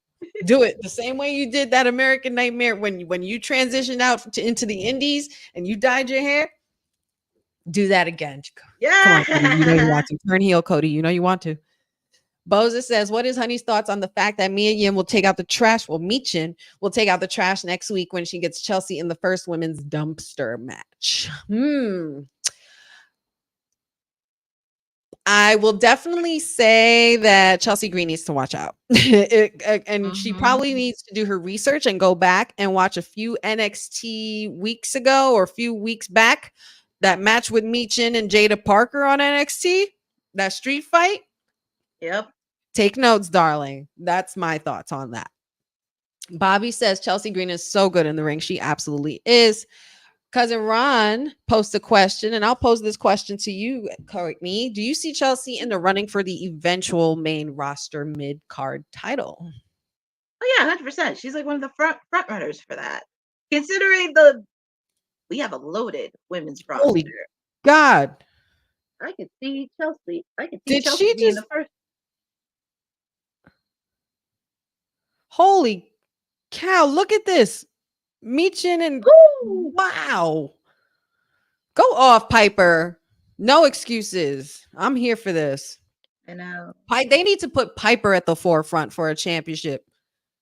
They should. I will say the match she had with Bailey was really superb. Good. Yeah. And she's come a long way from being Dewdrop. God. Do you guys remember Dewdrop? Like, you know what? Never mind. I don't even want to remember Dewdrop. I don't even want to go there. Because then if we talk about Dewdrop, that means we're going to talk about Eva Marie. And boy, what a phase that was. Oh, dear God. Don't even get me started with Eva Marie. Yep. I started, Cousin Ron said, I started ringing that bell after his AEW title run. DJ Magic J says, what do y'all think about the Lucha Brothers leaving AEW to sign and join the main roster on WWE? What's your thoughts and your opinions? Honestly, I also saw some sources where Tony Khan is adding an injury clause to his contract for Rey Fenix, so Rey Fenix won't leave. So it doesn't look like we're going to be getting the Lucha Brothers anytime soon, unfortunately, because fake TK is being fake TK. Let's see. AJ returns next week. AJ Styles, oh my goodness, I've been wondering where he's been, but you know what? Even more than AJ Styles, I've been wondering where the hell is Shinsuke Nakamura been? Oh yes, I miss Shinsuke.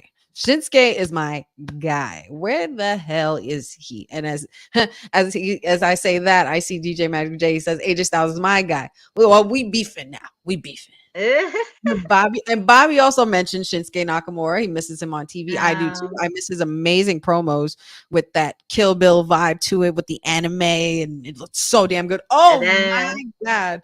and then Pat Piper Niven. McAfee. Piper Niven just tried to do the rolling tumble, but she did it into the trash can. Oh boy. Chelsea, you need to mind your damn business, girl, because then you won't get kicked in the face. Oh, Yeah. we got a Poor finisher. Chelsea. That's a Oh, finisher, and we got one goodness. and a 2. That is a 3. MICHIN is the winner. MICHIN has defeated Piper Niven, y'all. And now Chelsea's not happy. Chelsea's never not happy. happy. Now this is only going to build up into their match even more. It looks like you were right, Courtney. Good on you. Yeah. She's never happy, Chelsea. She's always throwing a temper tantrum if things don't go her way. Yep. Boza talking about my pizza situation. Honey could have gotten it and been back before the SmackDown watch party. Yeah, you think? Like, it's, excuse my French, but it's fucking called DoorDash. Yes. Dash to my door nowhere. Nowhere. And then you just cancel it. Lazy asses. Thank God they didn't actually get the pizza and then take it. That, I think that's the worst. Yeah, that's when they always cancel is. your order and also take your order and you're like, somebody got a free pizza, but guess what? It's gonna be me. I see what you did there. You did an NSYNC reference. It's gonna be me. It's gonna be me. DJ Magic J says, I can't stand those guys. The Acclaimed, they need to stop rapping. They are trash. Oh my god. Don't you even go there because that's like I'm just saying. Courtney getting spicy. She about to put the pause on you, DJ Magic J. You better watch out now.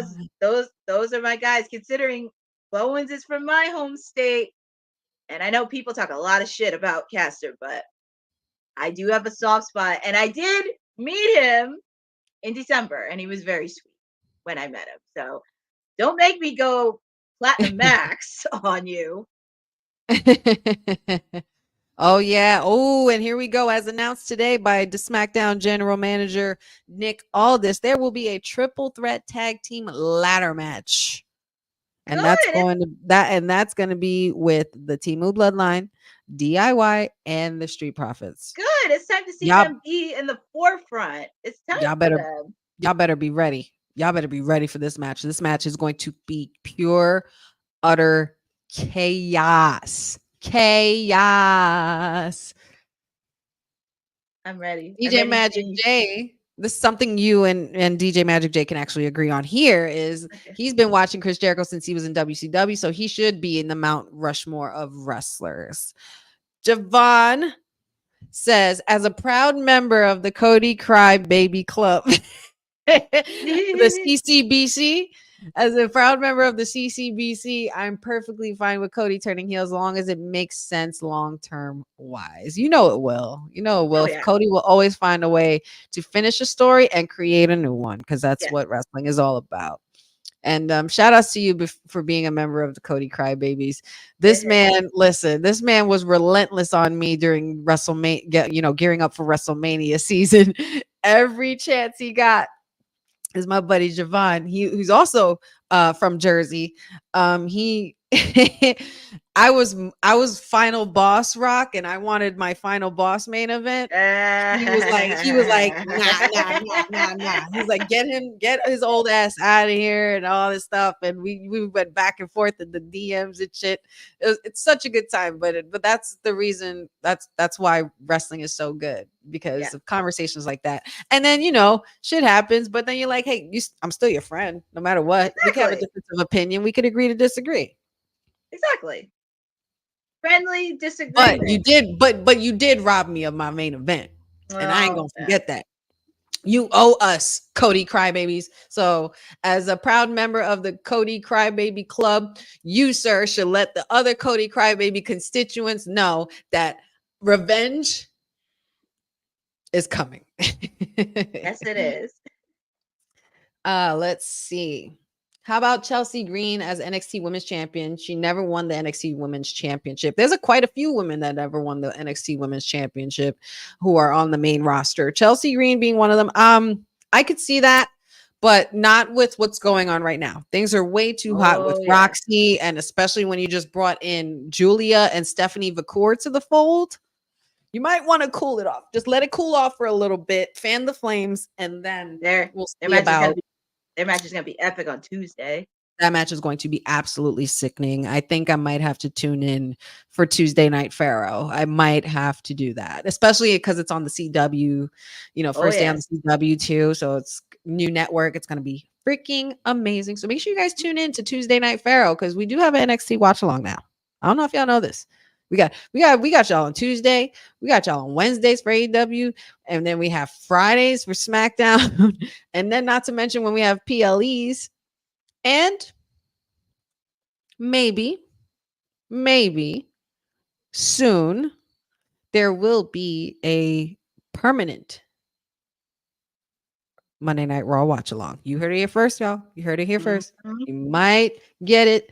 October 7th, the Monday Night Raw goes back to 2 hours. And I think that would be a perfect time to kick that off. So Monday Night Raw watch along might be happening here on WWT.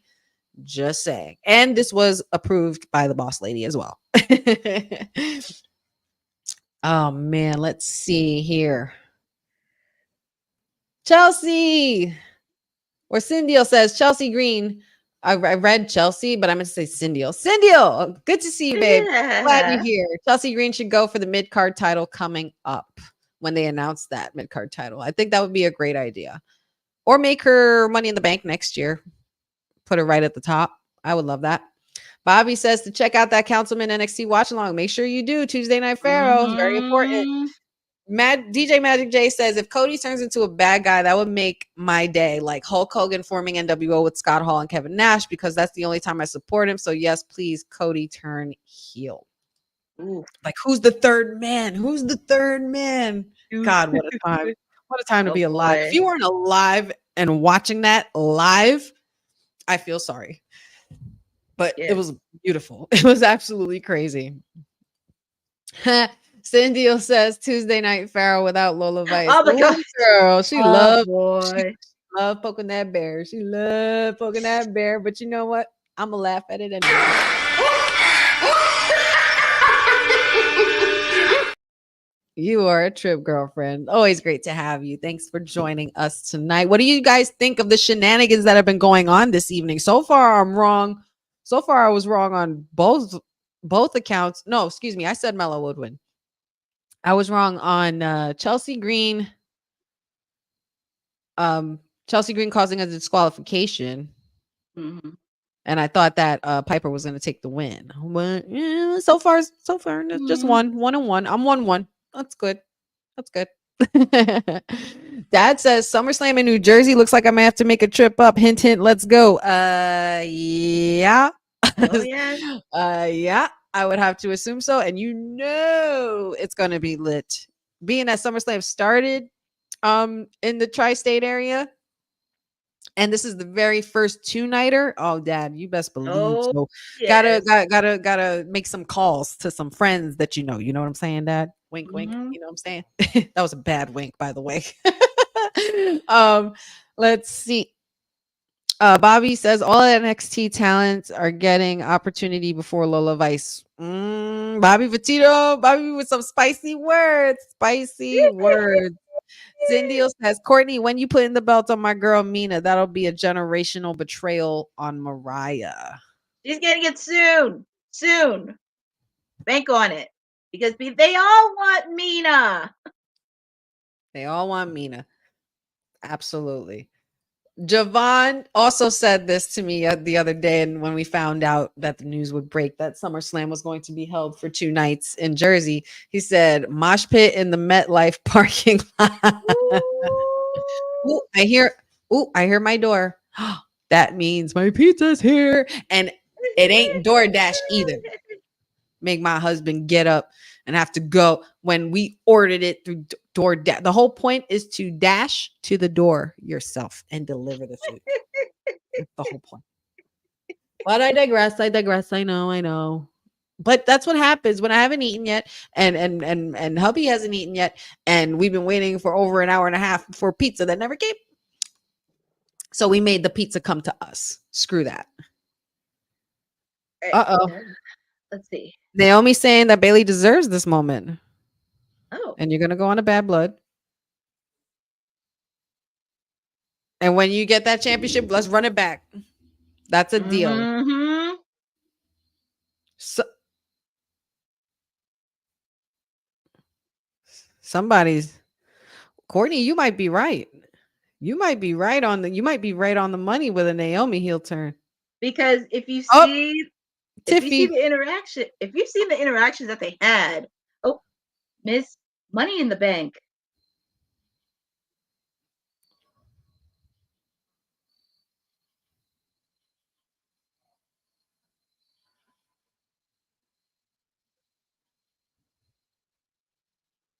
Oh, let's go. You could get this work, she said.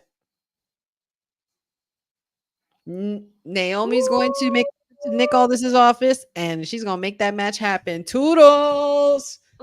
Poor Tiffy. She's not having a good night. She's not having a good night. I wonder how the councilman is feeling about this. I'm sure he's very stressed and worried dealing with all the constituents, especially after Tuesday with the press conference with Roxy and now Tiffany Stratton. This has not been a good week for Strattonville or Pop Rock City. No, it's not. And this is not the best night for her at all. Not at all. Not at all. And now I'm kind of wondering what his thoughts are on Queen Naya putting poor Tiffy in a chokehold. Not really a chokehold, but you know, she had her hands around her throat. Like that, I would feel a type of way about that. And you know what? You got to be careful with that because that could cause some damage, and you know, Tiffy might have might sue. Like, who knows what the mayor's got planned for Nia Jackson? But then again, how do you choose between your queen and your client? Because all summer he was vouching for Nia Jax to win the Queen of the Ring, and all summer he was vouching for Tiffy to get that Money in the Bank, and now both has happened, and we are now put in this predicament. What do you make of that, Courtney? Well, seeing her face after Nia put her in a chokehold, you could tell by the look on her face she's a little bit distilled. She didn't like that. She did not like that at all. And it's so ironic in Money in the Bank because I actually picked even though I picked Chelsea to win Money in the Bank. A lot of people did. People picked Tiffany to win the Money in the Bank. So I was like, oh, okay. And then you know, Queen of the Ring hit. Even though I love Lyra Valkyria, it was like I gotta go with Nia Jax. That's an obvious choice. And she did. The Queen won. So you know, it's interesting to see, but I think it's slowly developing because if Tiffany loses to Naomi, what's going to happen there? That is a very good question. You guys let us know what you think in the chat about the situation going on between Tiffy Time and Queen Nia Jax. Let us know what you think. Let us know what your predictions would be. Is Tiffy going to cash in this next week or in a couple of weeks, or will she not? Is she savoring this moment? I mean, honestly, just out of spite, I would just let Tiffy cash in. Like, I mean, they've been building it up already so much, even from when they had, you know, Queen Naya's coronation and she threw the party for her, the pink party and all of that stuff. Like, this has been building up since middle of the summer. So might have to do something about that. Cindy says, I reckon this is when we get that Jade and Bianca split building up. Bianca will be siding with Bailey and Jade's going to be siding with Naomi. I don't know if Bianca's going to side with Bailey. No. Because they ain't forget who Bailey used to be teaming with. I don't know if Bianca. I'm not sure how I feel about that. I agree with you to an extent, but I will say Bianca and Bailey had a whole beef before. You know, it was the reason why. One of the reasons why. Well, maybe not one of the reasons why Bailey lost, but they've been hinting at Bianca and Bailey beefing all year. Because Bianca has, I wouldn't say PTSD, but Bianca doesn't forget. And she doesn't forget what Damage Control put her through for a whole year last year, including and on to this year. And mind you, she just got beat by a former member of Damage Control clean. last week in Io Sky. So I'm not sure if necessarily it will be Bianca siding with Bailey.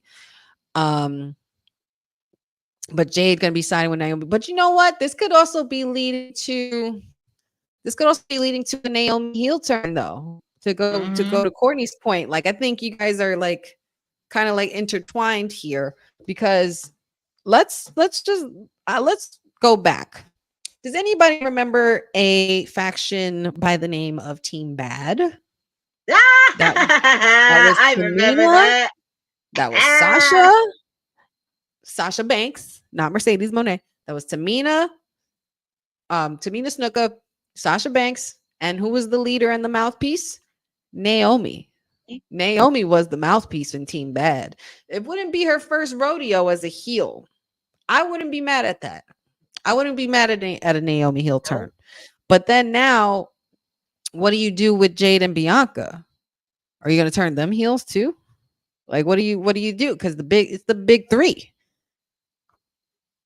And that's something that we probably never thought we'd see. You know, and even down to the pointing of the sign in WrestleMania, the way that picture caused such a stir and went so viral, and it was just so impactful.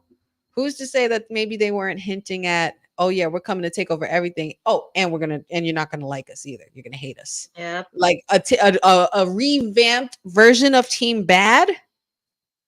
Naomi, Jade, Bianca, turn them all heel. And it's not like Jade has had a problem being a heel. Bianca has also been a heel as well in NXT. Yep. So maybe you girls are onto something there. Maybe you girls are onto something. But Cindy says, I would say Bianca siding with Bailey because Naomi jumps her. Understood. I get that. But I think it would be a little bit more interesting if you have all three of them. And guess what? Pizza! Yay! Pizza time. I gotta have enough energy, girl. I'm about to do a whole nother watch along after this, man. Yes. But yeah, that was a nice little discussion there. Nice little discussion. Thank you for the point there, Cindy. Mr. Opinionated says, I see the Temu bloodline winning. Please no. Please no. Bobby just give Randy and Kevin the win. Yeah. Just give them the win at least, because they can't do it with Cody.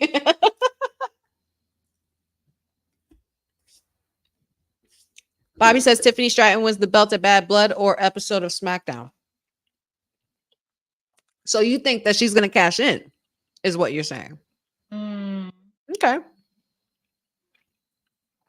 This last Monster Standing match is going to be ridiculous. That's going to be crazy. Is this at Bad Blood or is this on Raw? No, it's on Raw. Oh, it's on Raw. I said it was on Bad Blood before. False advertisement. I was incorrect, people. I'm so sorry. I wish it was on Bad Blood. That would be sick. It would be so sick. In Atlanta? Oh, no. In Evansville, Indianapolis. Uh-oh. Here we go. Got to replay the moment between Cody and Roman last week.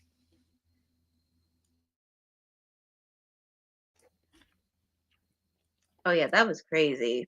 That was just incredible. I think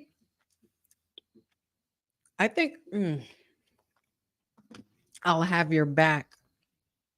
I give you my word. All right, you know what? Let me ask y'all this. Do y'all believe Roman?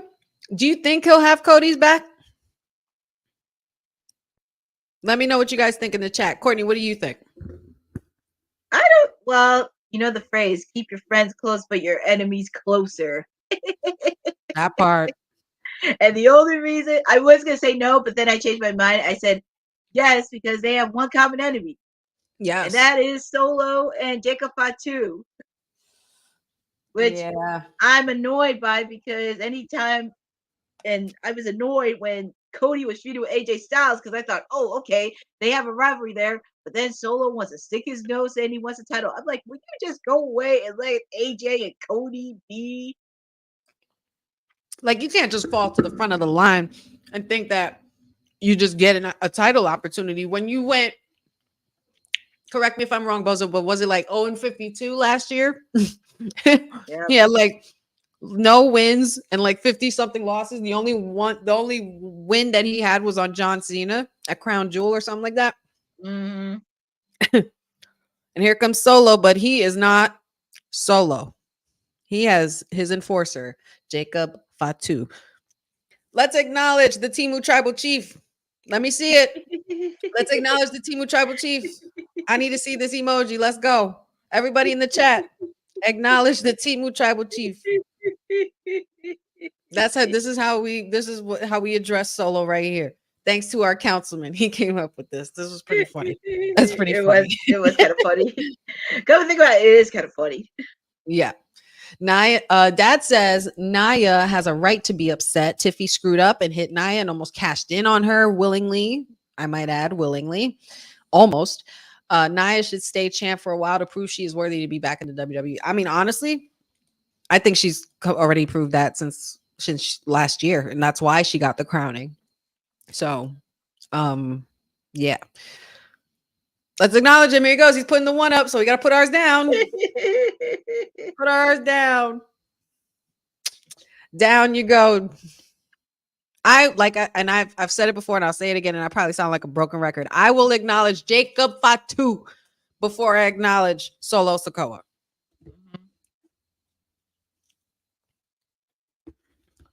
But now you got to look out because you don't got the bloodline out here, and they don't got a match till next week. Yep. Well, Timu bloodline, excuse me. Yeah. Yeah, that match is gonna be crazy next Mr. week. Opinionated thinks the Timu bloodline is gonna win. Still waiting for Charlotte Flair to come back. Yeah, I think we all are. I know. Plus She's it rehabbing. rhymes. Yeah, she is still rehabbing, as she rightfully should. The longer it takes, the better for her. It's best for her to come back healthy and strong. Cousin Ron here says, I've been clamoring for main roster heel Bianca since before she was paired with Jade. I had thought that they were going to do that to her after she lost to Becky in like 20 something seconds. That's what I thought. Mm-hmm.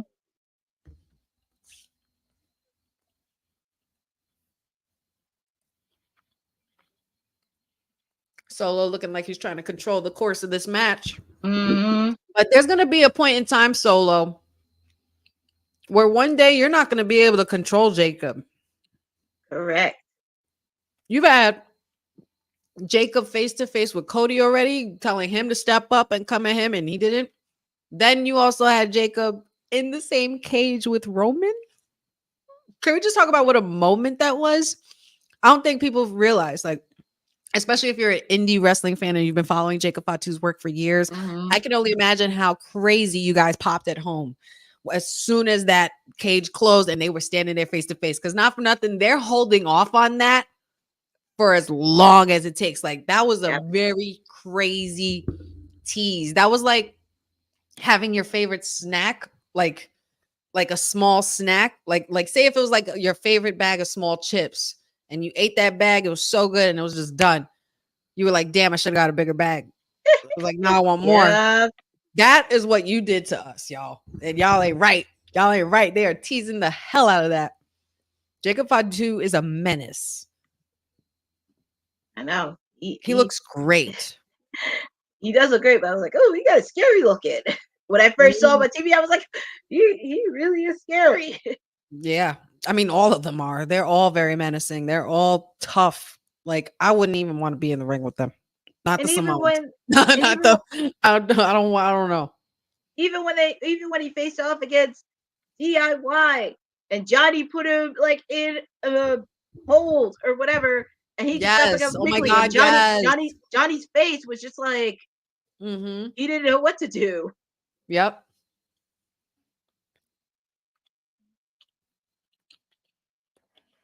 All right, I'll acknowledge Jacob Fatu. I'll put my up. Solo pushed one up. Never mind.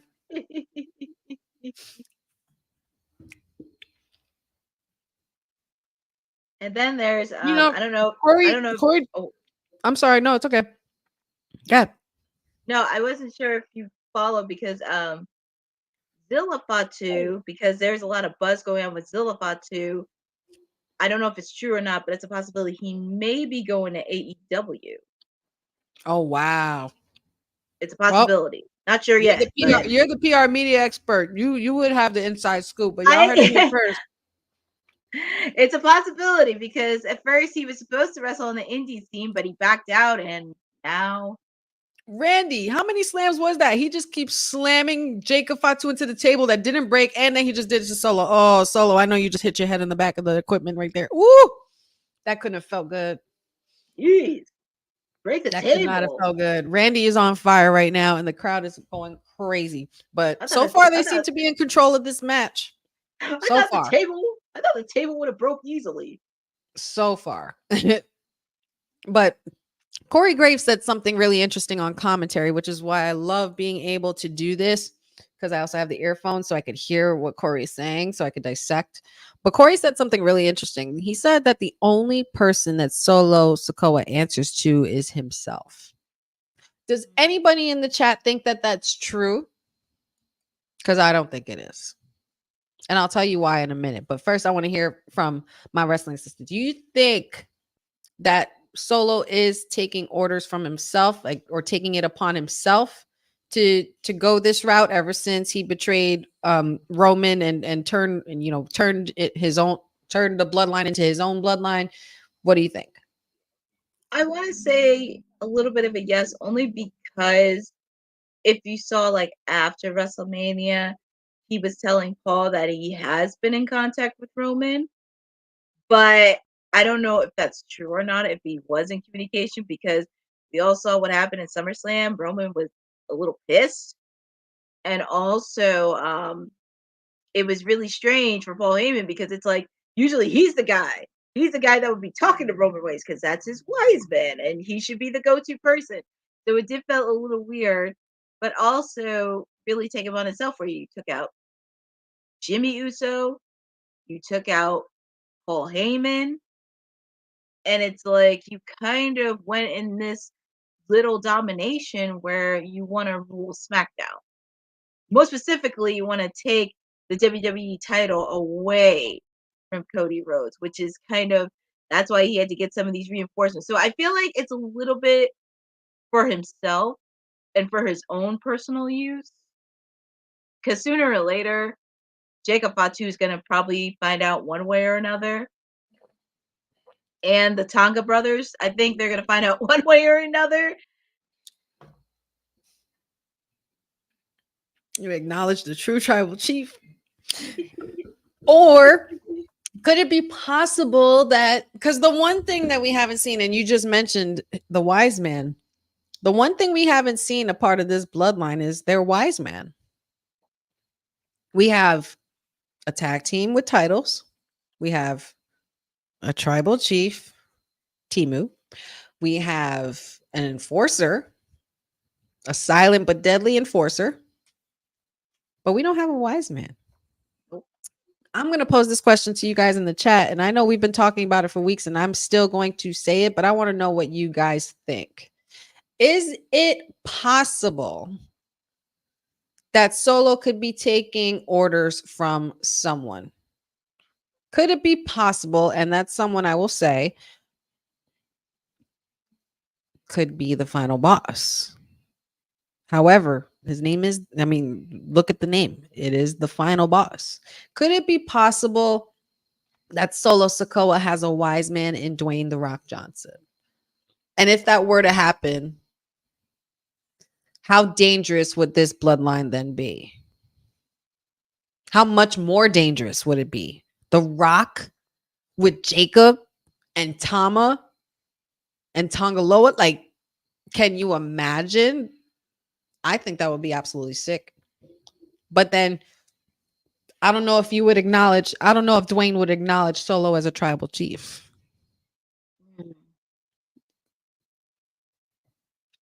Ugh, I digress. But you guys let me know in the chat. Boza says 2-41. Same thing. It's still a bad record. Terrible. 2-41. You have no business calling yourself no kind of tribal chief. Just saying. Cindy says, I reckon Solo's getting turned on by the botch line after he takes the pin from Roman. Interesting. Yeah, that would be pretty crazy. Like I said, how long do you think you're going to be able to keep Jacob in check before he gets sick of your shit and sick of you stopping him from doing things that he wants to do. But then again, that was the same way Roman used to do with Solo. He only wanted him to work on command. Strike him with the Samoan spike on command. There was one time where I think didn't he stop Solo from doing it once? Mm. You know what I'm saying? Like, I don't know, man. There's a big rabbit hole with this freaking bloodline story, dude. And I think Jey Uso becoming Intercontinental Champion just made it even juicier, honestly. Yeah. Mm-hmm. Kevin Owens going through a lot of trouble here with Jacob Fatu.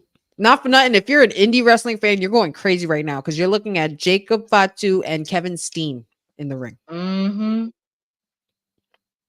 For those of you who don't know, Kevin Steen was his name in the indies. Is that his actual real last name? I wonder. That's interesting. Frankie, why are you bothering me? The puppy wants to say hi. She wants to be part of the podcast. Come here, baby. Get down. I'm still calling the matches, Frank. Yep, go with daddy.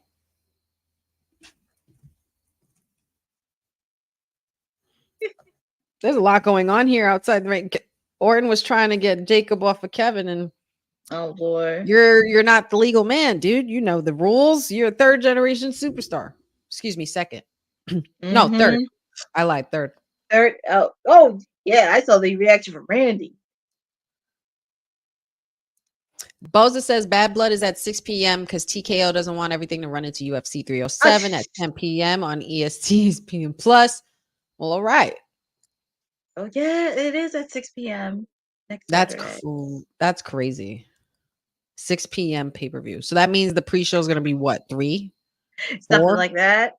It's something like that. Good God. Well, Kevin Owens is really trying to fight hard to get that tag, and he cannot get it. Well, this is the power of DVR because I can DVR Collision that night because I'll be watching Bad Blood. Exactly. Mangum, thank you so much for joining us. He says, great show, ladies. I don't say much. I enjoy watching from the cheap seats. No worries. Don't be afraid. Don't be afraid to acknowledge the true tribal chief. And there goes the tag, and Randy Orton is in there like swimwear, handing rights to Solo Sikoa. And Solo, what you got? Nothing. A deadly clothesline by the Viper right there. And he is fired up. Here comes the slam. Yes, I love that body slam. I love when he does that.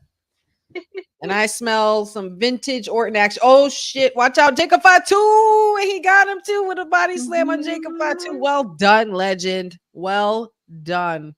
Yep, I smell vintage Orton. Here we go. Vintage Randy Orton. I love when he does this. I love that he's evolved it, too. Like, he has like different antics before he drops them. I freaking love it so much. It's just go off, Randy. It's just so interesting to see him when he first came in because I remember watching him in 2002. Yes. 2003 when he was in Evolution and the Legend Killer. Yep, he was an obnoxious little shit before when he was when he first came. Yeah. Oh my God. And when he did those like vignettes and promos while he was injured, and he's like, don't worry, I'll be back. And everybody hated it. Oh my God, I remember that. Yes. And he had hair, like long hair too, a little bit. Yep. So crazy. The evolution of Randy Orton is absolutely amazing. Epic. So good. So good to see how he's grown. And now there's bodies all over the place. How is this going to end? We have 4 minutes left, and we are now head to head with Solo Sikoa and Randy. Solo onto the outside because Randy was able to dodge that bullet. Kevin Owens is inside the ring, or he's making his way up. Not inside the ring, but he's making his way so he could get that tag for his partner. But where's Solo and Jacob? Yeah, where are they? Kevin Owens about to run through them like a freight train, going full Braun Strowman mode. Kevin Owens has had enough of this bloodline shit. He's sick. He doesn't care what bloodline it is. Original bloodline, Temu bloodline. He's just sick of all y'all. Yeah, he's sick of each and every one of them. He's like, I'm gonna beat the crap out of them. Yes, frog splash off the platform there onto Jacob Fatu on the ground there. Oh my God. Even the fans still love Kevin Owens. Jacob Fatu was awesome in MLW. Jacob Fatu is awesome even more now. I mean, I know he was definitely really well rounded in MLW, but to be able to see him on the main roster platform and in the machine, and he's right place, right time. Cindy says Solo answers to the High Chief, Mr. Johnson. Up, and here we go. Shenanigans. The Tama Tonga and Tongaloa are in the ring. You see, look, you can't tell me Solo just did a rock bottom, and he's been doing that lately. He's been doing that a lot lately. You can't tell me this isn't Dwayne Johnson's bloodline. Oh shit, who's coming? Cody is in the house. Cody is helping Randy and KO, but guess what? They're not going to want the help, Cody. They're not going to want it. Mr. Opinionated says Solo's taking orders from the final boss, The Rock. See, I knew I wasn't alone. This is so good. Giving orders from above, giving orders from the higher ups, and who's higher up? The High Chief left is Rocky right now. Rocky. Oh, RKO to Tama Tonga. Beautiful sell. Oh, super kick by Jacob Fatu, and Jacob Fatu suicide dive to Cody Rhodes right through the ropes. That's a big man to be doing that, man. Oh, stunner on Solo. Oh shit. Ref got knocked out. Oof, this is like chaos. Is the ref actually okay? Let's see. He looks like he hurt his ankle, but yeah, he did. It looks like it is. Hopefully it's not serious. And that is the win for Solo SIKOA and Jacob Fatu. They have to, and see, because Cody tried to help. Cody, you need, long story short, sir, and for all you crybabies, mind your their business. Mind your business, and there'd be no problems. There'd be no trouble. This is like Roman said, this is a family problem. And it would have made a lot more sense if either the Street Profits or DIY came in, considering their matches next week. It just would have made a lot more sense. Pushing and shoving.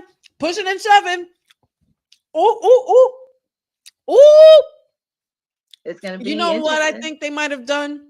They might have done this in order to kick up the Kevin Owens versus Cody thing. Because the first one was like, meh.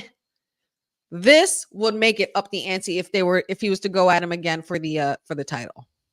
And and I'm trying to think, when would that happen? Survivor Series? I don't know. Oh, they hugged it out. Randy was like, nah, stop it. We're buddies. Hugged it out.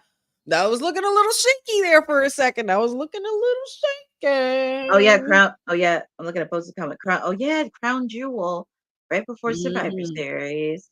Oh my God, there's so much wrestling, so little time. What am I gonna do? Too much happening. Mag also says he believes The Rock is in Solo's ear. Cindy says this is how we get Rock versus Roman at 41. Believe that. Believe even. I love that. Like I said, we get Solo being kicked out of the botch line because he loses to Roman, and then we find out it's The Rock the whole time. Like, imagine that. Oh yeah. Also, you think The Rock is going to replace Solo and he'll just be tribal chief? I can see that happening. Chief Dwayne Johnson. I am here for it. You just need to come out, man. And you know what? I'm going to keep, if you don't, for every week that The Rock doesn't show up, I'm going to go under every post or his video, and I'm going to say, so you pulling up this week? You pulling up? Are you gonna? Because I think you should. Think you should. But whew, what a night. What a night it has been. And you know what, guys? We're going to end it right there. We had, let's see, we had Andrade versus Carmelo 6, which is now tied 3-3 as predicted, which now is going to lead to Game 7, Andrade versus Carmelo, whenever that happens.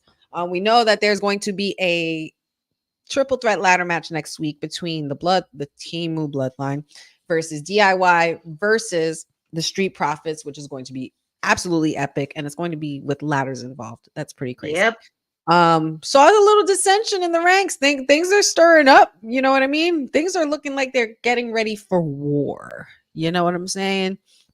But before we get there, we got to spill some bad blood, and there's a lot of bad blood forming between the Queen Nia Jackson, Miss Money in the Bank, Tiffany Stratton.